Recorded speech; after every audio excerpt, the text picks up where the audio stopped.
We got the Pikes, we got Black Krrsantan, we got such a strange and challenging story to Boba's development. But what comes next? Is it possibly the next meeting with all the crime syndicates and all the members in Jabba's palace? And what are we going to find out about Fennec and the Slave One retrieval?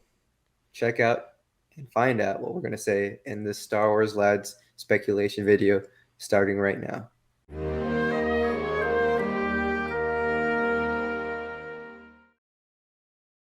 Hello, everybody, and welcome to this week's Star Wars The Book of Boba Fett, Chapter 3, Predictions and Speculation. We will be getting into full spoilers of Chapter 2 of The Book of Boba Fett, so if you haven't checked that out, check that out before you watch this. And if you haven't checked out our review of the Chapter 2 of The Book of Boba Fett, The Tribes of Tatooine, you're going to want to check that out. It is already up on the channel, so you can check that video out. Listen to our thoughts on the episode. Come back here if you're as excited for Chapter 3 as we are, because in Book of Boba Fett Chapter 2 stepped it up about 10 notches, and we're back. We're ready for what's coming. And so, yeah, as Sanak indicated in the cold open. So, yeah, if you didn't watch Chapter 2, well, you just heard all the spoilers. But this video is coming out days later, so you should have had plenty of time to watch. And I don't know why you'd watch Chapter 3 speculation video without watching Chapter 2. But yeah, we got a ton of reveals. We got the Pikes in a flashback. We got Black Krrsantan. We got new huts. We got all this stuff going on. And we still haven't seen that meeting, like you alluded to. So I think we should start there, because with these predictions and speculation videos, it's easiest to go, okay, what haven't we seen yet, and how is that going to fit into the story? Boba seems to be in a place after this episode where he is left with a power struggle. Conquering Tatooine as its new daimyo is not as easy as he thought it would be. He is now being challenged by who a lot of people, I would assume, consider to be the rightful rulers of the Tatooine underworld, the Hutts. So even though this is not Jabba, these are cousins of Jabba, the twins. And I would assume a lot of these people who paid tribute to Boba are now having second thoughts about why they should be for Boba versus the Hutts. They know what the Hutts bring. They know the type of power that the Hutts have brought for however many years, all the way, at least for the last 200 and something years in the High Republic. So they know what they're getting with the Hutts. Why should they trust this guy who's a former bounty hunter and who's preaching justice and respect? Why should they care about that? If they join the Hutts, they know how much money they're going to make. They know where they stand. They know it's probably going to be the exact same way as it was before. So why adopt the change? I think that's probably what the meeting is about, if I had to venture a guess. And I think Boba's going to try to convince them all by calling them all there and being like, okay, do you want a Hutt again, or do you want to try something new? And I have a feeling it's going to be pretty 50-50 with people want to try something new and want to join the Hutts. I think most people, I think our Trandoshan friend is going to want to join the Hutts again, and I don't think he's going to be a pro Boba Fett character. But yeah. I think that meeting's going to be more tense than I thought it was. Initially, I thought it was kind of, or the way they portray it in the trailers, it's much more a part of like the tribute stuff. Like, okay, I'm Boba Fett, I'm here now, I rule you guys, and this is what I'm going to do. Now it seems much more Godfather 1-esque, where it's like the end of the Godfather, where they're trying to make a peace between the clans or all the different families, and they're trying to broker that peace. Now Vito's back, and now Boba is on edge. So what do you think that's going to be how that scene's brought in, or do you have a different thought there? No, I think I'm pretty much on the same page, but Vito Corleone knows exactly who's going to betray him based on that meeting. I don't think there's like a betrayal in this necessarily, but it's more like an open hostility as a sort. Like you said, I don't think the Trandoshan is gonna be allied with Boba. For one, Trandoshans love to kill Wookiees, and the first thing they offered was a Wookiee pelt. Not saying that Boba didn't have Wookiee pelts on his old armor, like chained around his shoulder, pauldron, but he's now a man of respect. He's changed. He's trying to be a crime lord and not just like emotionless, suppressed killer like he was for so many years. Like, it's very clear that even though we don't know his full story, a lot of his past, all right, has changed him. He's got a family structure with these Tusken Raiders, a specific tribe. Um, and we're gonna see stuff, at least it's been alluded to and hinted to in interviews, that we're gonna see stuff even before episode 6. So I wouldn't be surprised if we see like a Boba in his early days with Jabba, maybe get a Daniel Logan today wearing the armor. Um, I wouldn't be surprised if we see a lot more of like Boba's flashbacks kind of switch away from the Tuscans as we get further into the story and more into like, look, that's my base, but how do I bring back like the childhood abandonment, the loss, and all that, and how do I take all those feelings that I have, grow from them, and then remember my father's code, what he did, what can I piece together from the man who he was into the man I'm trying to be right now. And I think a lot of that is going to start playing a little bit more into this third episode. I don't know if we're necessarily going to get a flashback. If you watched our video on our chapter 2, The Tribes of Tatooine spoiler reaction review, that I say at least that, like, hey, maybe it could be like a sort of hallucination or memory face to face off of Tamora Morrison in both armors, and him just kind of challenging himself to his father, to himself, and saying like, what comes next? Am I really gonna be worthy and be honorable like you were? And I think we're not gonna get as much of that in the third episode as much as I'd like to, but I think that's gonna start developing at least. Um, like I said, Trandoshan is gone. I think Boba, in a way, though, like Vito Corleone knows exactly what's going on based on the reactions, what to do. I think Boba will know some, but not all, because at the end of the day, he's living in a dilapidated palace that you could see in the opening of this episode when Fennec is carrying the Order of the Night Wind uh, red guard of sorts. It looks like that place hasn't been in the tip-top shape. They're talking about, hey, we don't have a protocol droid, right? I don't know who's going to cook all this food for this feast of sorts that he invites them all to. I think there's still a lot of things that, while Boba has good intentions, presentation matters. Words and idealism don't mean much to people who know exactly what they're going to get. And there's going to be some people who feel like they've been slighted by the Hutts, who will join Boba just based on his own reputation as a hunter and his ability to deliver the goods and all that. And maybe they'll take a chance with him. But it's not going to just be like one or two. I think he'll only get like 30 to 40% of that table, and it'll be Fennec kind of like trying to like pad up his resume, make him seem more than he currently is, but what he could be. It'll be interesting. But yeah, I think to move on from that, we kind of know that's the scene left. We don't know exactly if there's much more to just that scene other than like, okay, is this more about the politics again, or is there actually something that comes out of it? Is there a fight or something? Who knows? That's to be determined. But we also do know that we're gonna see Fennec and Boba go into Jabba's palace before Bib Fortuna is killed and pick up the Slave One, which, I mean, that's a whole other story. I mean, how do you think that's gonna fit into the story? How do you think it's gonna, take place? Will it affect, the Mandalorian season 2 opener before or after? Like, what are you thinking, Liam? That's going to be interesting, and it depends how.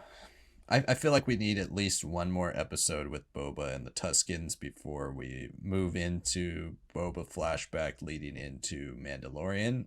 Um, I do agree. I think he's going to meet Finnick at some point in the flashbacks. I mean, it's going to happen. So, is this the episode that he does it?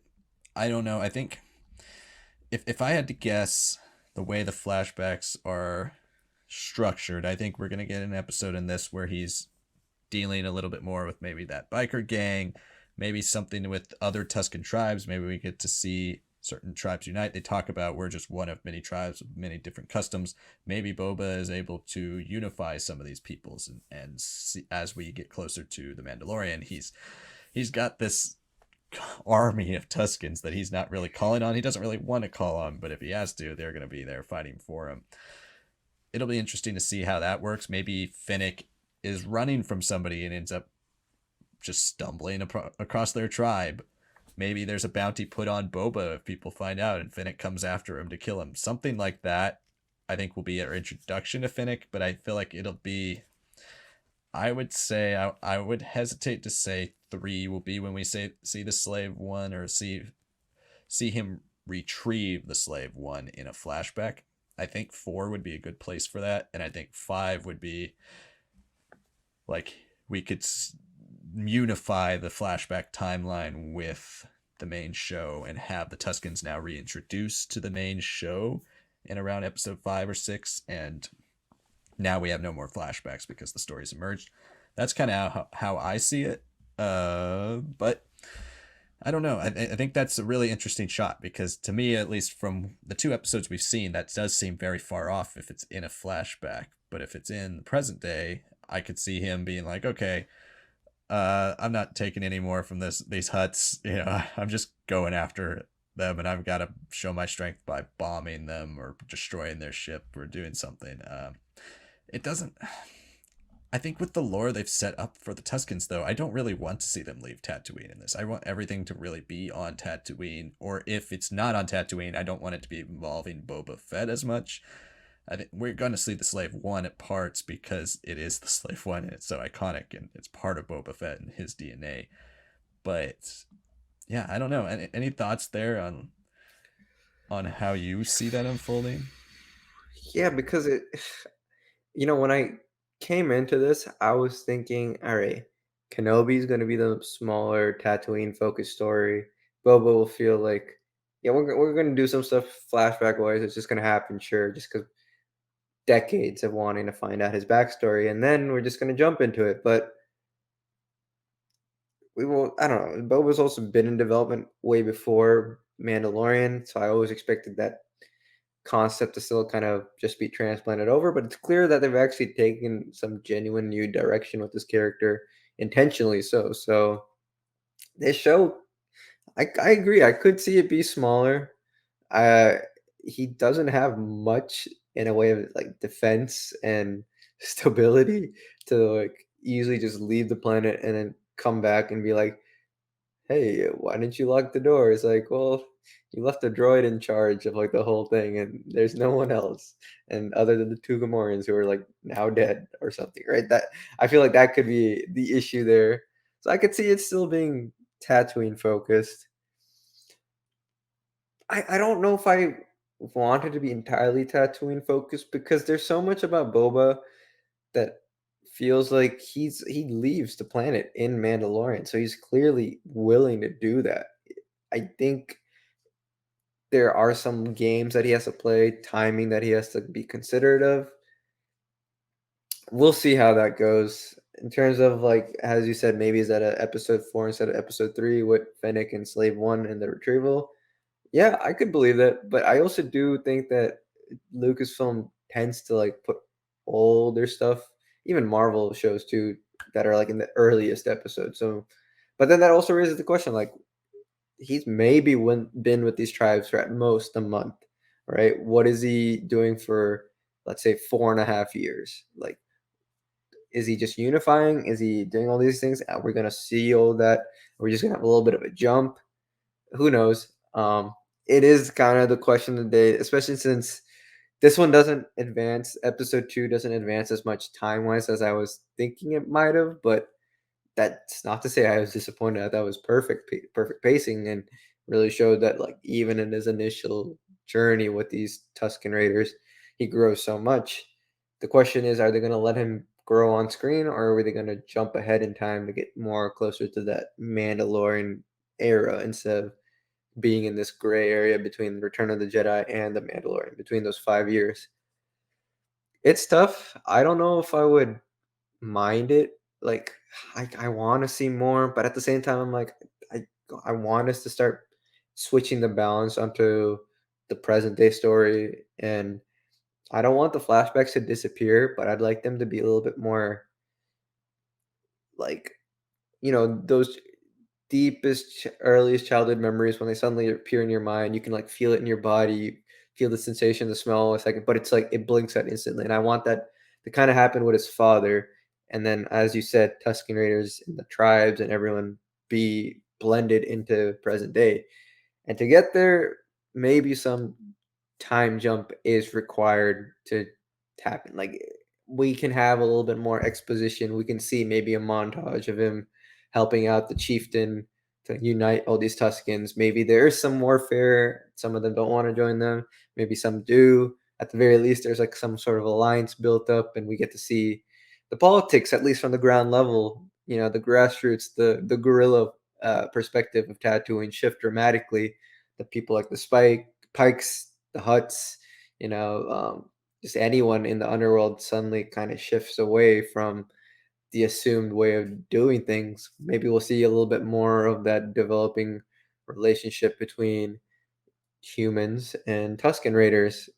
I think that whole story can be told in detail over an episode, but it could also just kind of be jumped and skipped through, and you still get the same effect.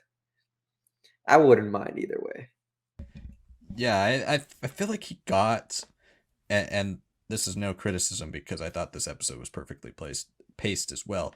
He got to the end game of what his story was in my head with the Tuscans already. Like I Yeah, felt like this was going to drag on, and I said in our spoiler review, I was worried this was going to drag on for 3 or 4 episodes and be very, very cliche to how many stories we've seen of person gets adopted by tribe and learns the customs and becomes part of it. We've seen it in stories for hundreds of years, and I was worried this was going to drag on, and I'm glad it didn't. I'm glad they went in a different direction, and I'm glad they tied it full circle already in this episode.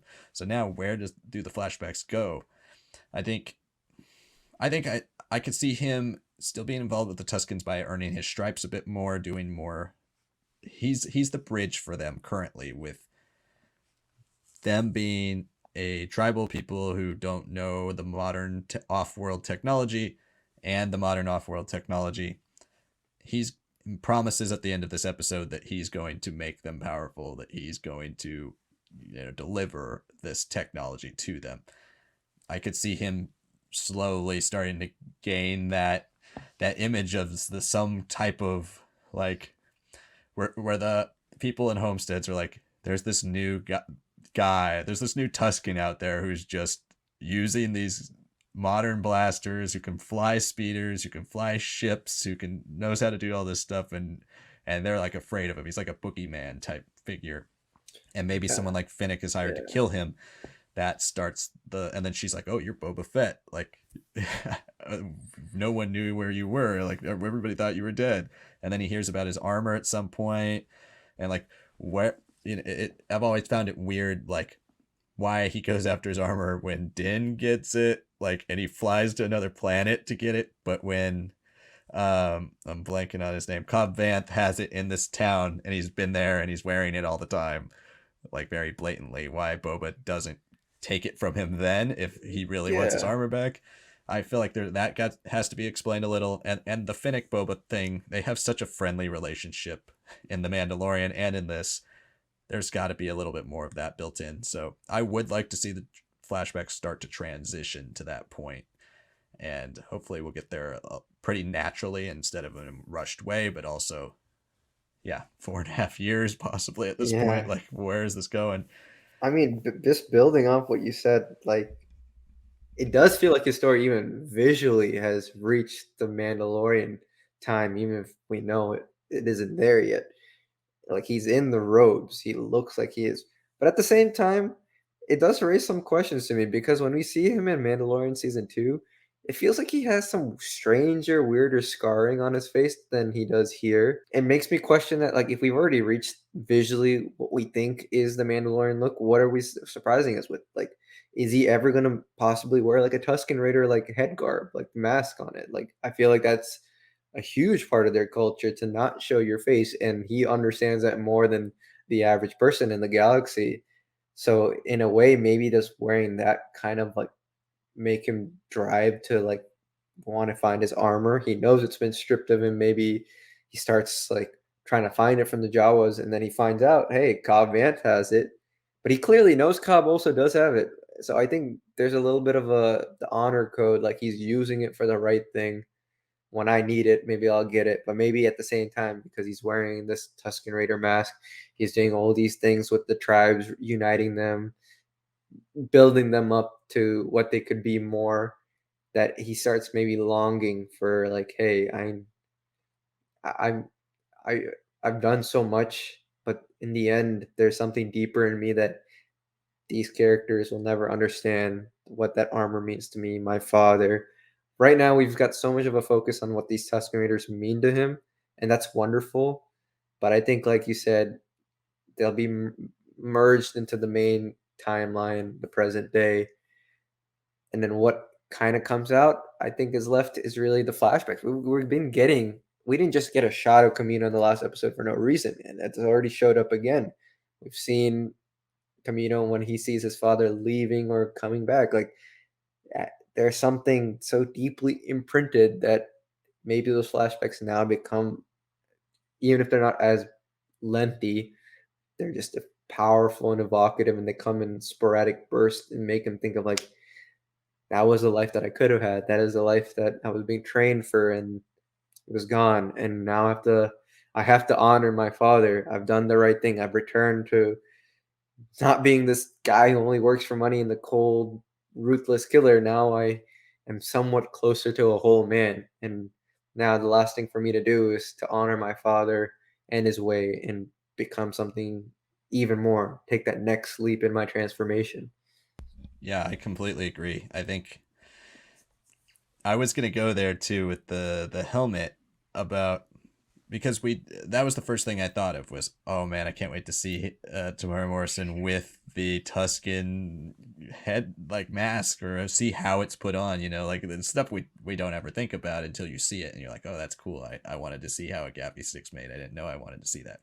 I was like, Yeah. I can't wait to see what that how that looks on him. And then when they didn't do it, I was like, maybe it's these people are connected to Tatooine, and this mask is a symbol of how they're connected to Tatooine. I can't wait to see maybe him saying, that's not my symbol. I've got to find that mask, and I've got to put my helmet, emerge my old life with my new life, and then starts to realize there's a lot of things in my past that I left unfinished, and I got to finish them.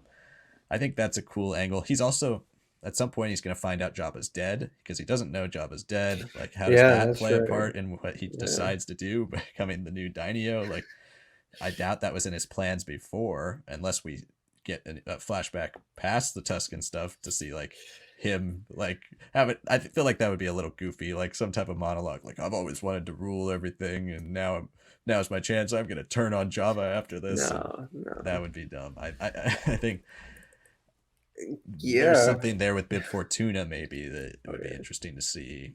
There's a there's a lot there I that's mean, yeah, like that in of itself is a relationship, like, because it feels like they know that both are alive, but like Boba's like, "Are you gonna do the right thing?" Or and Bib's just like, "No, I'm just gonna get fat and just devour whatever is left of Jabba's wealth and connections."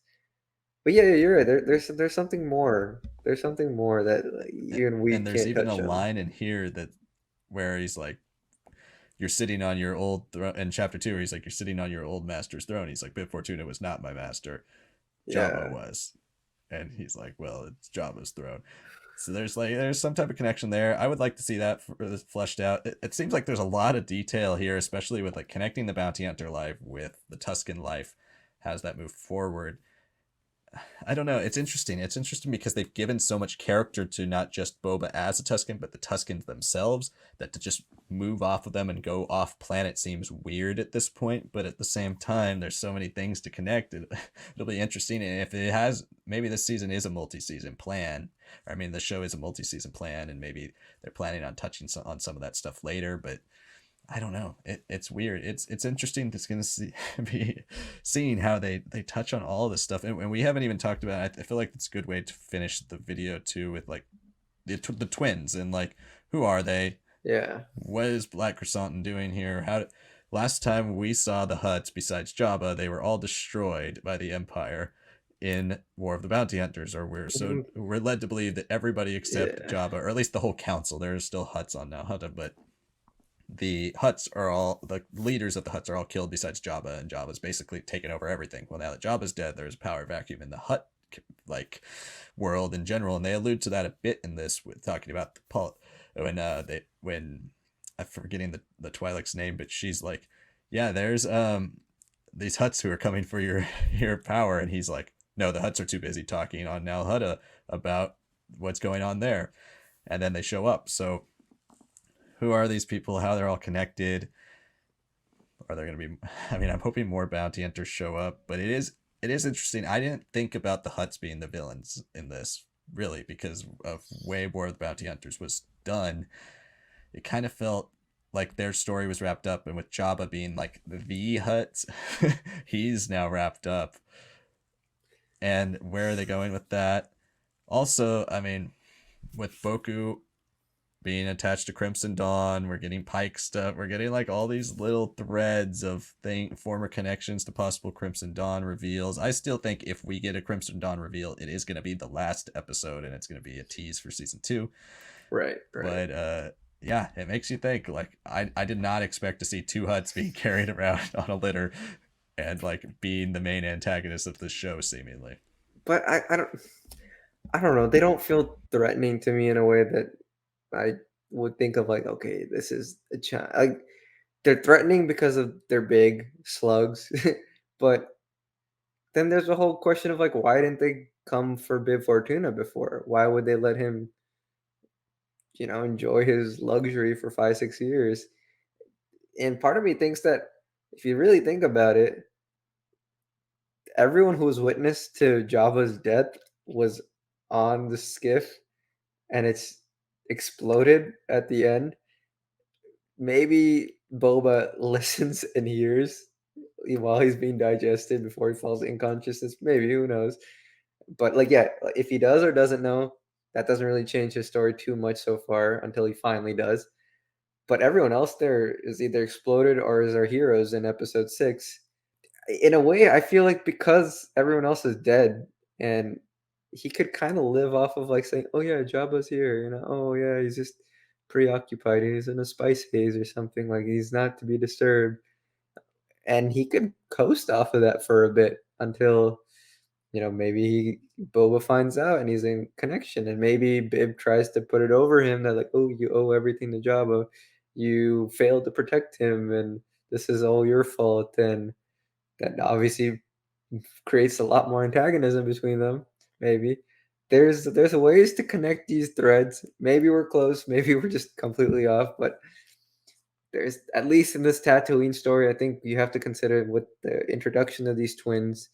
Yes, they might seem important. Yes, they are staking a claim, but why didn't they do that before? And that makes me think that that flashback kind of ties in, and maybe that gives him more of a reason to say like, "Hey, you were betrayed by Bib Fortuna.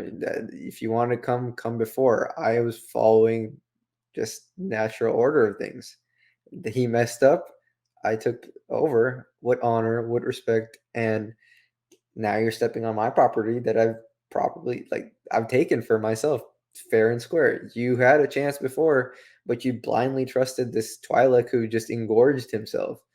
If anything, how does that make you look powerful and all that, right? I think right now it's all physical intimidation because they're on Nal Hutta and all that. But if you're living on Nal Hutta, you're not really living at the power center of where the Huts used to be, which is Tatooine because of Job, because of the Hut Council. Nal Hutta is just a Drengir destroyed wasteland that has great, casinos or whatnot. A lot of Huts live there. It's their ancient homeland, but it's not the power center. And these cousins, these twins, I don't know what they really carry other than just their Huts. I don't think intimidation will work on a man who's gone through so much, who's been under the top dog and had his respect. I don't know why he'd have any respect. And then there's the whole point of like, you had a chance before and you didn't take it. Yeah, it's gonna be interesting. It could be part of the collateral of Bib Fortuna getting killed. Maybe he was a shadow puppet for the Huts, and they're just like, oh, he's gone now. We got to come back and Right. reclaim it Yeah. because Boba is like, we'll be happy to let Boba rule. he has to give us our cut, and he He has has to to be work for underneath us. us. Yeah, Exactly. exactly. And Yeah. they do establish, like you said, with the litter, they establish that Boba's on the ground. They're up here. They're eating and being carried by hundreds, dozens of people. He's standing on the ground, talking up to them. And I'm interested to see Black Krrsantan's role in this as well. I felt like, if way back in my top 10 characters that should be in the Bad Batch season 2, Black Krrsantan was on there, by the way. I felt like they needed to have at least one other bounty hunter type parallel to Boba, like a guy for him to go toe to toe with, to maybe kill at the end of the season, to defeat and show his strength, show why he's not just going to be a ruler who sits on a throne, but a guy who can literally physically go to toe with the best of the best. I had hoped it was possibly a Cad Bane, an older Cad Bane, maybe a Bosk or a Dengar, somebody who we've seen before, and we kind of have that level of stakes too. I think Black Krrsantan is, like, for us comic people who have read this, just as strong as all those other ones, even if it's not to the public eye. He's maybe not as famous to the public eye, but for those of us who have read the comics, he's top of the top. Yeah. It'll be interesting to see if they go in on that as, like, these two are going head to head as two competing forces, just pure physical forces, or if Black Krrsantan's just standing there. I hope not, just standing there as a guy until the last episode, when Boba has to face, like, the secondary boss, and then he beats the secondary boss, and then he moves on to the final boss. I hope that's not the case, because I mean, I'm just so excited to see Black Krrsantan in action. But it's going to be interesting to see why they chose him and why he specifically is there, because there's so many options they could have gone with, and so many more iconic options to film goers who haven't explored the expanded publishing world of Star Wars canon. I don't know. That's fascinating to me. I think that's just another layer on top of all this stuff, and we talked for a long time already, so we should probably wrap it up. But yeah, chapter 3 of the Book of Boba Fett. Hopefully it's the best one yet, and it has a high bar to reach now. This was a great episode, up there with the best episodes of Star Wars live action television we've ever seen. And we can't be more excited for the Book of Boba Fett Chapter 3. But what did you guys think? What did you think of some of the predictions we talk about here? Do you think we're on or way off base?